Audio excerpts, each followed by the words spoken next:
All right, welcome to Hoops Tonight, presented by FanDuel here at The Volume. Happy Sunday, everybody. We are live on AMP. Don't forget, if you're watching on YouTube or listening on the podcast feeds, that AMP is the very first place that you guys can get these shows. We are going to be covering the Bulls picking up a win in LeBron James' return to the Los Angeles Lakers. The Denver Nuggets getting what I think is the signature win of their season over the Milwaukee Bucks last night in super impressive fashion. And then I have a take involving some of the blame that's being directed towards Kyrie Irving for the Dallas Mavericks in their very predictable struggles that they've had since the trade. You guys know the drill. Before we get started, subscribe to the Volume's YouTube channel so you don't miss any more of our videos. Follow me on Twitter at _JasonLT so you guys don't miss any show announcements. And if for whatever reason you guys miss one of these shows and you can't get back over to YouTube to finish, don't forget you can find them wherever you get your podcasts under Hoops Tonight. And last but not least, before we get started, you guys have heard me talk about Game Time, the fastest growing ticketing app in the United States. If you're looking to get out to an NBA game, college basketball game, an NHL game, Major League Baseball game, a concert, or a comedy show, Game Time has amazing last minute deals on tickets to all of these. So if you're trying to get out to an NBA playoff game, Game Time has you covered. If you need to go see your favorite artist when they come to town, Game Time has you covered. They've taken amazing care of me in the past. I know they'll take great care of you guys. You're going to find a good deal. You're going to find a good seat. You're going to know exactly what you're getting yourself into. I highly encourage you guys check it out. So no matter where you live, get out and have some fun this week. Download the Game Time app, enter your email, and redeem code HOOPS for $20 off your first purchase. Terms apply. Again, enter your email and code HOOPS. That's HOOPS for $20 off. Download Game Time today. Last minute tickets, lowest price guarantee. All right, let's talk some basketball. So after the NBA trade deadline, I kind of started reevaluating the Lakers as essentially a brand new team because that's what they were. They basically turned over half of their rotation between Rui Hachimura, Jared Vanderbilt, and Malik Beasley and D'Angelo Russell. They're essentially a brand new team. And then also, we have to kind of consider them from the perspective of LeBron James and Anthony Davis coming back, because basically for the entire season, you've had one or the other rather than both. Like I'm going to talk a little bit about the Bulls today. Not going to talk a ton about them. Here's the reason why. Their big three has played in almost every single game this year. I think the player who's played the least amount of games has only played 66. I think that's DeMar DeRozan. LeBron and AD have both played in the mid-40s for games this year.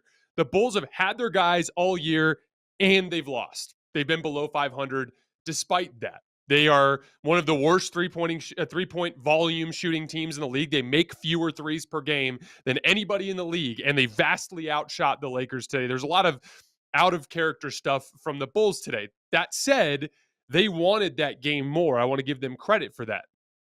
But what I was looking at this game as an opportunity to learn about the Lakers in a real must-win game from both teams. Because, like it or not, regardless of how you feel about the Bulls, they are trying to win. They're in the 10 seed. They want to get into the playoffs. I think that they feel a little bit better about their chances than what you would think, given the way that their basketball product has looked throughout most of the season. And you have the Patrick Beverley element. Patrick Beverley very much wanted to whoop the Lakers' ass today. So I thought it was a good opportunity to learn more about the Lakers. And yes, I'm disappointed in their effort. There's no doubt the Bulls wanted it more. But since the deadline, with that roster turnover for the Lakers, I've been evaluating them as a new team. And one of the specific things that has consistently stood out to me is that they don't handle intense perimeter defense well. If we look through their games, they've had a lot of success. I mean, I think we've learned that they're, I think if I remember correctly, if I'm getting the standings right, they're 12-6 since the new players started playing before this game today. And their losses are basically like a Houston game that you throw out because Anthony Davis didn't play. And then the Dallas game, which you kind of throw out because they were up big with a minute left and Anthony Davis just made two big mistakes. But their other losses are all to excellent perimeter defense teams. It's like, oh, wait, like Memphis had, Tyus Jones and Dylan Brooks getting in everybody's face and they took a loss. And it's like, oh, Anthony Edwards and Jaden McDaniels got in everybody's face all game and they couldn't score. And then you're like, oh, the New York Knicks, here comes Emmanuel Quickley and Josh Hart and Miles McBride. And they're just up in your grill from the opening tip with a lot of ball pressure and containing the basketball. And one of the big reasons for that is the Lakers guards are finesse guards. They're guards that love to get over the top of the screen and pick and roll and methodically work their way to their spots. But that's not how Chicago plays. They are physical at the point of attack, and they're pushing you off of your line, and they're not letting you get comfortable in pick and roll so that you can methodically pick a team apart. And to their credit, they caused a boatload of issues for the Lakers with that ball pressure. They turned them over 18 times, leading to 34 points for Chicago. That was the difference in the game, pretty much. The Bulls only had 9 turnovers that led to only 16 Laker points. Now, I thought the Lakers left a lot on the table defensively. I talked a lot about shot making. Chicago's shot making was out of control. They made 14 threes on 45%, despite being a team that only makes about 10 threes per game at a significantly lower percentage, right? There's a lot of shot making stuff that went Chicago's way. But what do I always say? I'm a firm believer that there is a direct connection between effort level and shot making. I believe that when one team is bringing real verve and competitiveness to a game, while the other team is kind of chilling, I think there's a confidence that brews from that.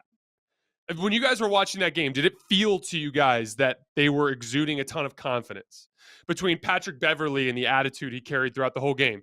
Look at DeMar DeRozan and Zach LaVine during their shot making there in the second half. There's a play where Zach LaVine calls for a screen, gets switched on to Malik Beasley, just dusts him to the basket. Anthony Davis doesn't protect the rim. Easy layup. And he's running down camera row, like just screaming that he can't guard me. They carried themselves in a very confident way. They went in that arena today and said, we're going to whoop the Lakers' ass. Here's the thing. The Lakers are better. They're flat out better. Even with all the injuries, they've been a better team this year. But they couldn't get it done because they didn't meet that aggression with aggression. And that's been a pretty consistent theme for the Lakers, unfortunately. They had a similar thing happen when Anthony Davis came back last time. Like LeBron was carrying the team and they were playing with this hectic energy all season long. And then AD came back and they just all just kind of collectively exhaled and relaxed. And you saw that again today. It's like they play with this crazy effort as they rip off 12. Like LeBron missed a full month of games. And they stayed significantly above 500 over that span because they played with a chaotic, desperate energy every single game. But then LeBron comes back and everyone's like, let's take a deep breath. And then it kind of turns on them quickly. This league, I'm telling you, like the amount of talent. Yeah, Chicago's sucks relative to the rest of the league. That's a fact. But there's a lot of talent on that roster. DeMar DeRozan's really good. Zach LaVine's really good. You know, Andre Drummond, even their backup center, gave Anthony Davis a lot of issues in this game. Alex Caruso is a bulldog of a guard. Aya Dosunmu was giving Dennis Schroeder fits in the first half with his length and pressure on the ball. They are a talented team. And in this league, if you do not bring it against good teams, you will get beat. Just ask the Dallas Mavericks, who just dropped 2 games to the Charlotte Hornets, which we'll talk about in a little bit. But I thought those were the 2 biggest factors in the game. The inability to handle the ball pressure from the Laker guards, and then just the overall gap in aggression and competitiveness and effort and physicality in this game. And that's a pretty quick way to get yourself beat. You know, I thought you saw that dynamic and ball pressure show up with LeBron on the floor. So what did I say about about LeBron's pending return? I kept saying that I thought LeBron directly addressed a lot of very specific weaknesses for the Lakers. Like they've been really good, right? 12-6. But they have some weaknesses, like we've discussed. LeBron, what I loved about bringing him back to this group is if I take the Laker guards in their biggest weakness is an inability to handle ball pressure. Why is that important? Because you need your guards to break the defense down to get the team into rotation so that you can get quality shots, right? So when they're containing the basketball, those quality shots aren't there. What's another way to get a defense into rotation? By posting up and drawing multiple defenders. And in a lot in this game, like Chicago wasn't exactly doubling that frequently in this game, but LeBron was able to beat Chicago's ball pressure by just posting up every single time. And that showed in the plus minus. The Lakers were minus 14 in this game when LeBron James was off the floor, and they were plus 4 when he was on the floor. Now, if I think they're capable of overcoming that to a certain extent, especially against teams like Chicago, even with LeBron off the floor. But I did think that was a significant dynamic in this game. And like moving forward, like here's the thing. I was texting a friend about this before the show, but I wouldn't be surprised if the Lakers went into Chicago on Wednesday and handled them by double digits. They are a much better team with much better players. And LeBron James and Anthony Davis, like LeBron, I thought brought a good amount of aggression. Anthony Davis mailed it in. We're going to talk about that in a second. The guards didn't play well. There was a huge gap in shot result. There's a chance for them to go into Chicago on Wednesday, and if they bring the requisite effort, they will beat them. But if they bring a similar level of aggression and lack of physicality, they'll get beat. I wanted to talk about Anthony Davis because he only attempted 8 shots in this game. And, you know, one of the most common refrains that you'll hear from Laker fans and Anthony Davis apologists is they'll be like, oh, well, the guards aren't looking for him. The guards aren't looking for them. And I just don't buy that. There was a play in the middle of the fourth quarter. I want to say it was like an 11-point game. And Anthony Davis catches on the left wing with Derrick Jones Jr. guarding him and nobody else nearby. And rather than turning and attacking, he literally just casually dribbled the ball out to the three-point line and did a dribble handoff with Malik Beasley. No, man. Why do you run offense? You run offense to get an advantage. You already have the advantage. There's no reason to run any offense. Go to work. You're Anthony freaking Davis, and that is a 6'6" skinny wing coming off the bench for the Chicago Bulls. Take him to work. I'll give you an example. What did LeBron do half of this game? Just dribble the ball up the floor. Oh, Alex Caruso's on me. Everybody get out of the way. I'm just going to back him down and go to the basket. Here's 3 half spin moves and pivot, pivot, pivot. Oh, pump fake. Oh, Alex got off his feet. Here's an and one. Because why would LeBron call for a ball screen? Why would LeBron say, hey, we're going to run a horn set? There's no reason to run offense in a basketball game except for to get an advantage. If you already have an advantage, there's no need to run anything. Go to work. And the Anthony Davis didn't quite have the same amount of an advantage against Andre Drummond. Good athletic, strong centers have given Anthony Davis issues over the years. But he spent a good portion of that game with Vucevic on him before the ejection and with Derrick Jones Jr. on him. There's no excuse for attempting 8 shots. You are the best player on the team. Demand the basketball. Go to work. That was especially when the guards just didn't have it. Austin Reeves, 5 turnovers. Dennis Schroeder was 4 for 10. Lonnie Walker, 1 for 3. Malik Beasley, up until garbage time, could not make a shot. Their best opportunity to run effective offense was LeBron James post-ups and Anthony Davis post-ups. That was literally their best opportunity. And LeBron, in limited minutes, went for it and applied that pressure, and Anthony Davis did not. And it just was that, again, he was unbelievable the other day against Oklahoma City. Otherworldly good. And what did I say after the game? Rooting for Anthony Davis is one of the most frustrating things in the world because he either brings it with aggression and looks like the best player in the world or does not and turns into Clint Capella. I've said this for years now. And again, everything will be fine if they go into Chicago on Wednesday and beat them, and they have the ability to, and I expect them to. But you're 37-37. You just got to 500, and now you're back below. And it is vitally important to get that 7 seed. Where is the competitive fire, man? Where is the fire? It was really disappointing. And that's been such an interesting dynamic with the Lakers all season. When they've had long shot odds, they've been that underdog that's brought the energy and the effort.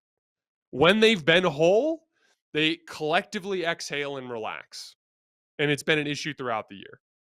But I want to tip the cap to Chicago, though, because it was one of the things that I love about the game of basketball. Just the game of basketball does not reward a lack of effort. And even a team like the Bulls that has a boatload of flaws, even a team like the Bulls, if you don't bring it against them, they can start to feel themselves and get a bunch of confidence, and they can shoot you out of the game. And like you have to respect the game, especially in the modern NBA with the level of talent that there is to have consistent success. But let's move on to what I thought was the biggest game of the weekend, the biggest win for the Nuggets all season, and a super interesting kind of like taste of NBA playoff basketball. Last night, the Bucks versus the Nuggets in Denver. You know, the Bucks were on the tail end of a back-to-back, but they won by like 40 or something in the previous game. So everyone played in the mid-20s for minutes, so it's not like they were overly fatigued. The one thing you'll see with that is it is tough to go into Denver just because of the elevation. There's like significant statistical evidence that Denver has a great home court advantage, but hey, that's going to be something that exists in a playoff run as well, right? So that's not something you're going to give them any slack for. But the Bucks came in red hot. They were 24-3 in their previous 27 games, playing just unbelievable basketball. Giannis is clearly hitting the jets to try to get going for this playoff run, and they came out playing really well. Giannis came into the first half just ridiculously aggressive. He was dunking everything. He had 24 points in the first half. They went up double digits. Brook Lopez in the first half in particular did a decent job guarding Nikola Jokic in isolation defense.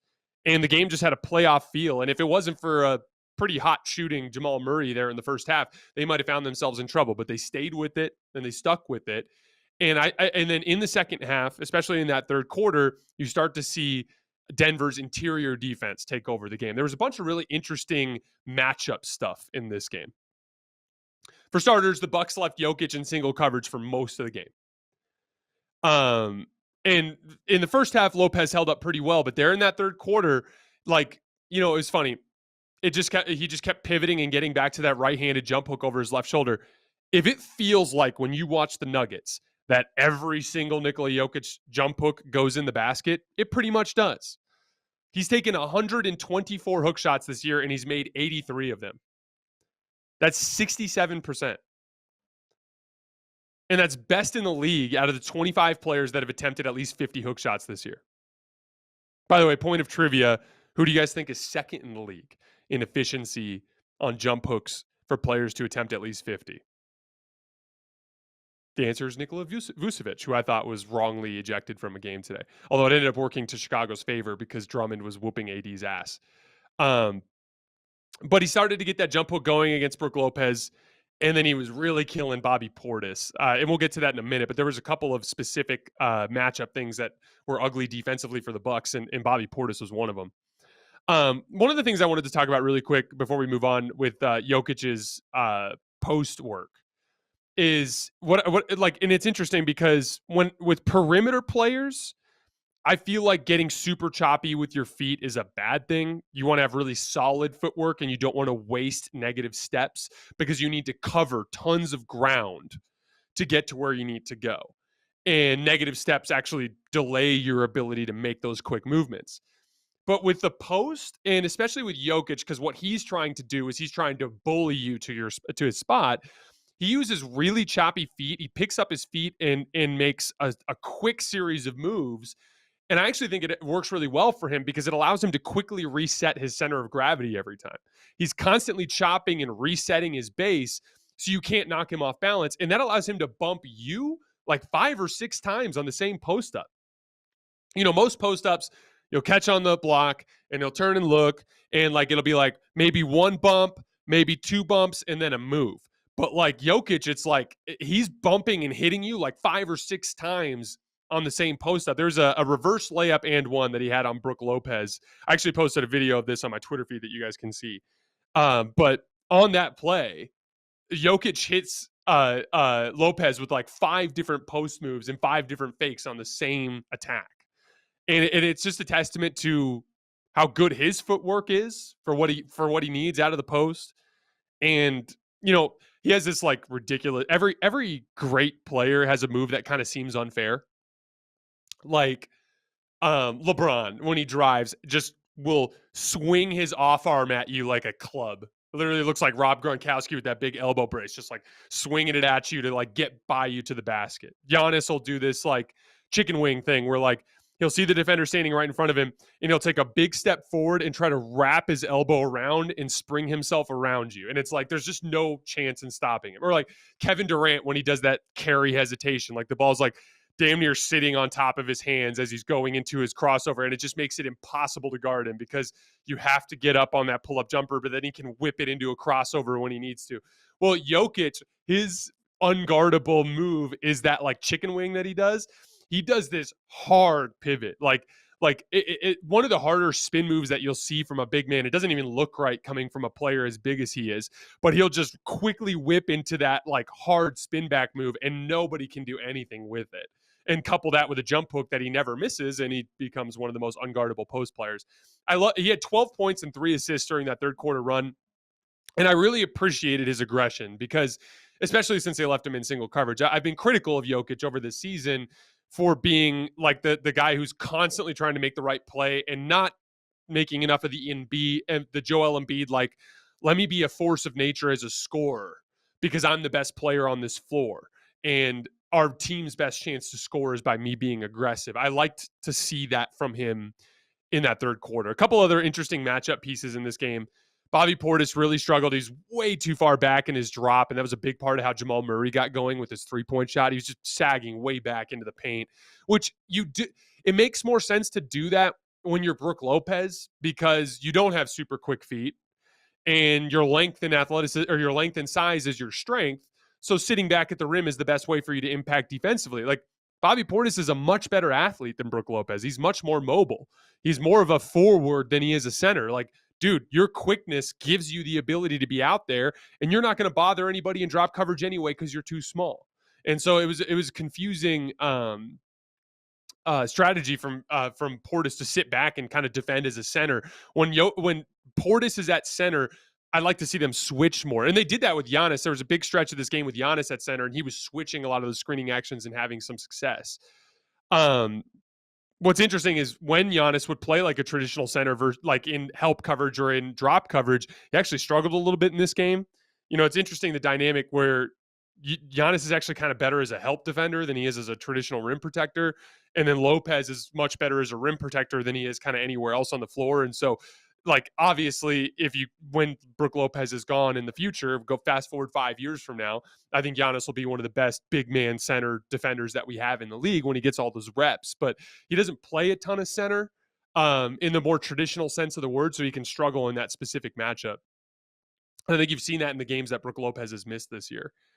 One other thing that I thought was super interesting, because like when I talked about Denver earlier this year, and I explained like what I thought was their pathway to the playoffs, I talked about how when I look at matchups, you have to beat Denver by exposing them for their lack of perimeter defense and by pulling Nikola Jokic away from the basket and forcing him to cover in space, right?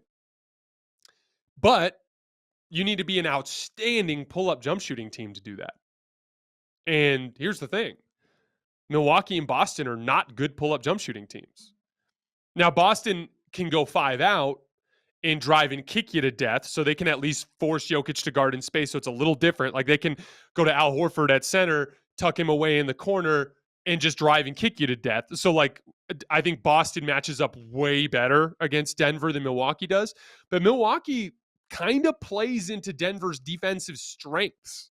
You know, Denver has defended well enough this year, considering their personnel, in large part because they run a scheme that allows Jokic to stay around the basket, right? But Milwaukee is going to play directly into that. They're not going to force Denver to do something that makes them feel uncomfortable. I don't know if you guys remember this summer, but in the Euro Cup, the FIBA Euro Cup, there was a matchup where Giannis and Jokic guarded each other for an entire game. And Jokic had a ton of success because he's so damn big that Giannis can't bully him. And if there's one basketball strength that Jokic has that he can devote to defense, is his basketball IQ.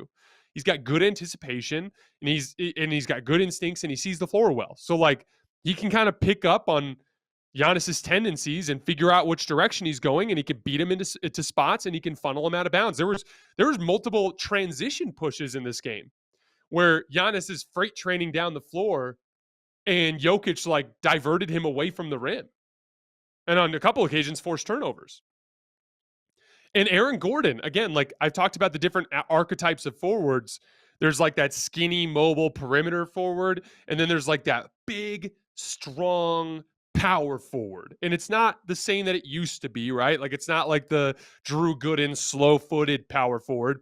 It's like the biggest, strongest athletes in the league that are like 6'9 plus, that carry at least 230 pounds of muscle, where they're just built like fridges, and they have some of that perimeter skill, but they're not the same type of players like a Jaden McDaniels, for instance, right? And Aaron Gordon is that type of player. And so, like, the combination of Gordon and Jokic to throw at Giannis, that's a super interesting matchup advantage. And they do well. They hold up well against Giannis. And then, we get to, I talk about this all the time. Matchups are everything in basketball. Like, Arizona beat UCLA 2 out of 3 times this season, including in the Pac-12 championship game when all the chips were down on a neutral 4, they beat UCLA. But Arizona had 2 plodding bigs, and their guards aren't very good.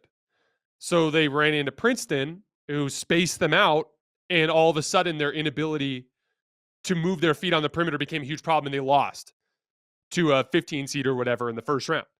But UCLA goes all the way to the Sweet 16 and looks really good and ends up losing on a difficult shot at the buzzer or near the buzzer from Gonzaga, right?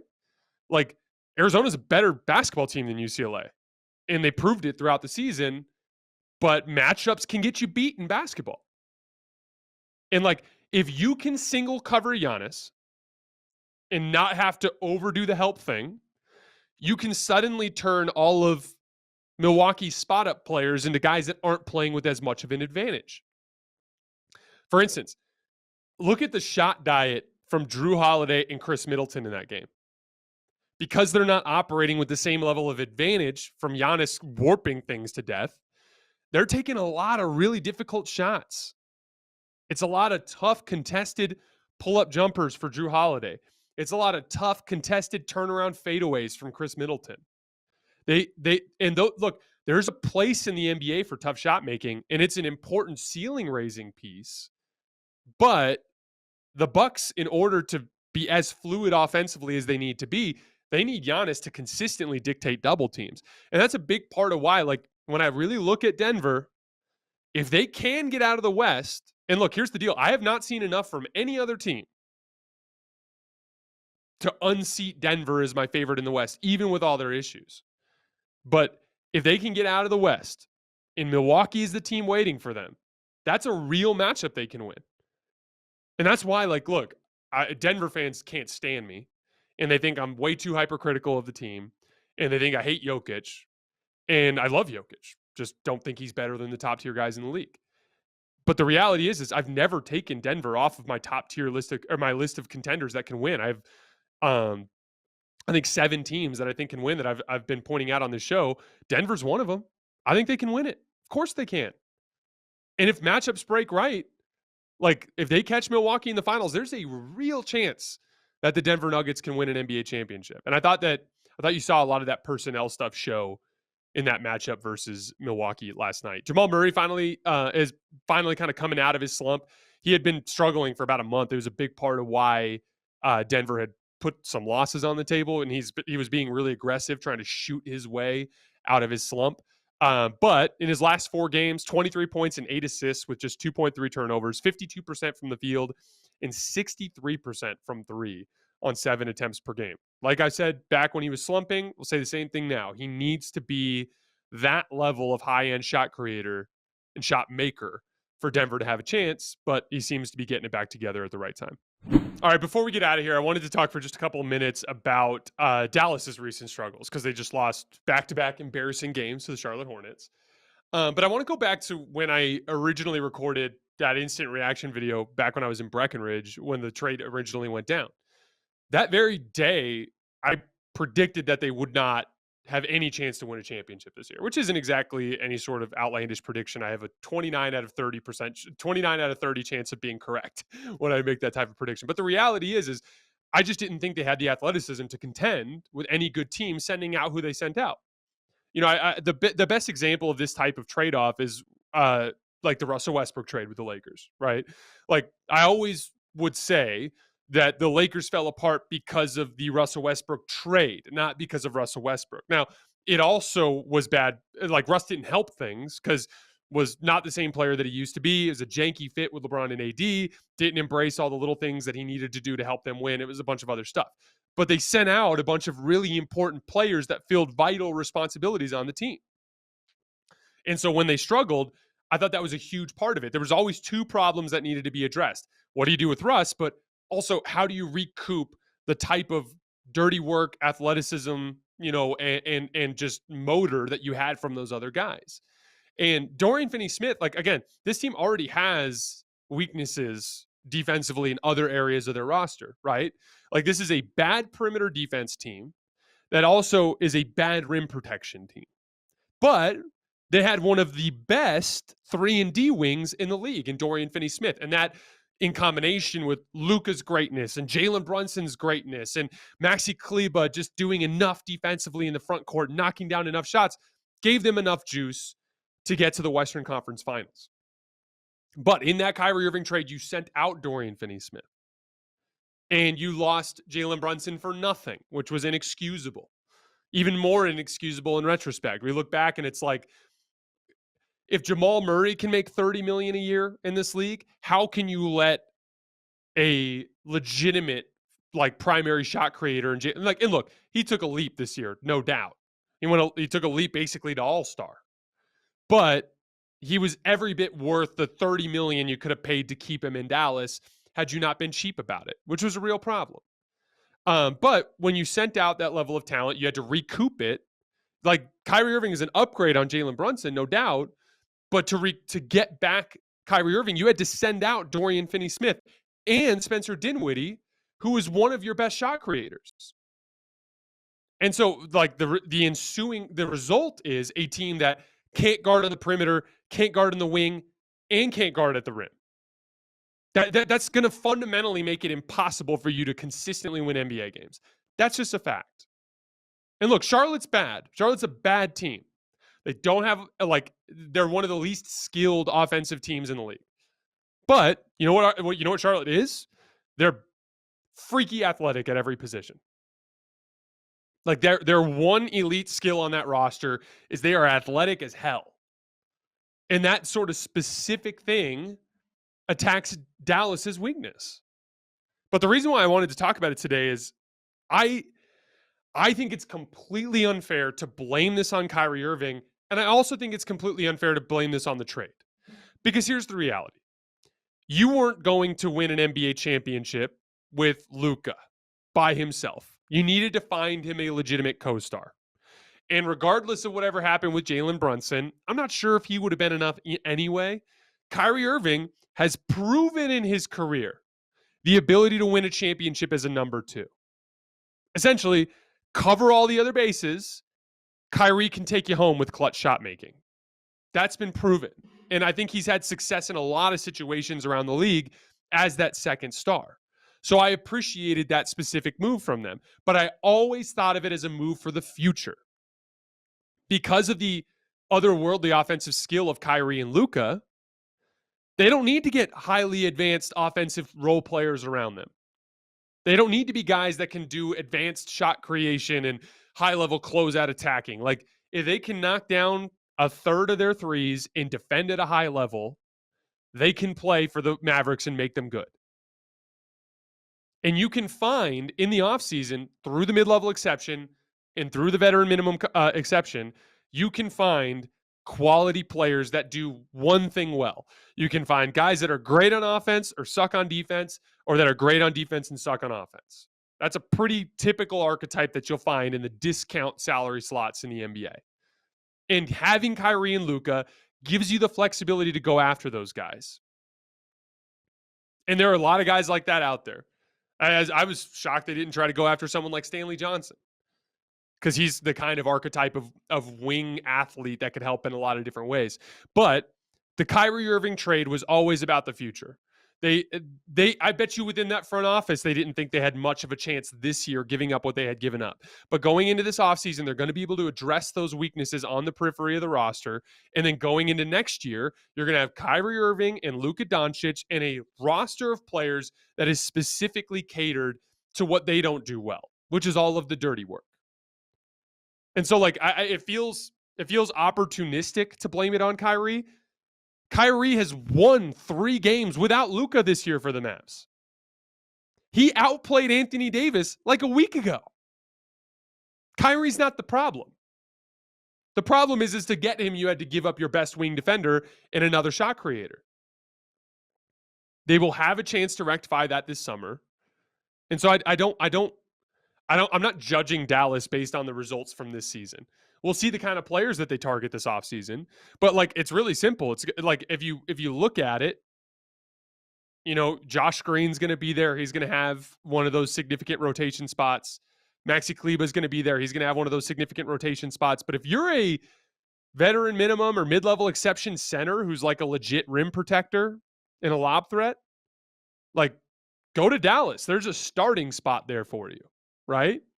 If you're a 6'7" wing that defends but doesn't do a lot of the other things well, and you want minutes, like you want 25 guaranteed minutes, Dallas is the spot for you. And you're going to get a bunch of standstill, wide open threes alongside Kyrie Irving and Luka Doncic. They will be able to address these personnel weaknesses in the offseason. And I think next year we can take a significant look at whether or not the Kyrie Irving trade was worth it. But I don't think it's fair to judge them at this point. And, like, the other thing, too, that I think constantly gets glossed over in these discussions is just the general, the impact that belief has on your effort level. I talk a lot about this I talked about it with the Warriors earlier, like body language. Oh, they don't look like they're having fun.